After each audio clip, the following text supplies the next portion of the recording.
एकदा दोन मित्र गप्पा मारत असतात. त्यांच्यात वाद संवाद चालू असतो. ते दोन मित्र कोणते माहिती आहे का? दुःख आणि पैसा.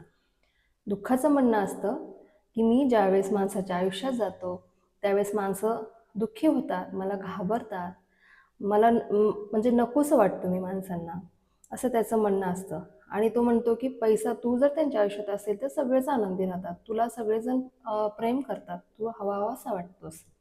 मग यावरती पैसा उत्तर देतो, तू म्हणतोस ते बराबर आहे मित्रा, पण लक्षात ठेव, तू माणसाच्या आयुष्यात जाणं खूप महत्त्वाचं असतं. कारण ज्यावेळेस तू त्यांच्या आयुष्यात जातोस त्यावेळेस त्यांना सुखाची किंमत कळते. आणि माणसे एकमेकाजवळ जातात, म्हणजे दुःखामध्ये माणूस माणसाजवळ जातो. त्यामुळे तू ज्यावेळेस त्यांच्याजवळ जातोस तेव्हा माणसं एकमेकाला जोडली जातात. तसं माझं नाही.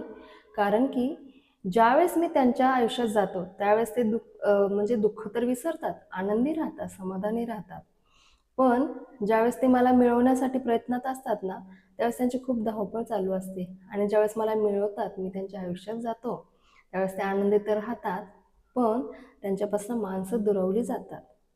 त्यांच्यातला अहंकार निर्माण होतो किंवा त्यांच्यामध्ये माणुसकी कमी होते. त्यामुळे ते माणसापासून दुरावल्या जातात. त्यामुळं सगळ्यात जास्त तर मला कसं तरी वाटतं की ज्यावेळेस मी त्यांच्या आयुष्यात जातो त्यावेळेस माणसे ना एकमेकापासून दुरवतात.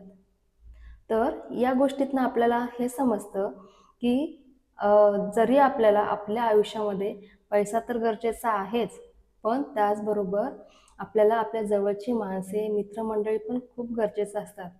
कारण जसं आपल्याला प्रवासामध्ये सहप्रवासी लागतात ना, त्याचप्रमाणे आपल्या आयुष्याच्या या प्रवासामध्ये आपल्याला आयुष्यासोबत सहप्रवासी तर पाहिजेच ना. हो ना?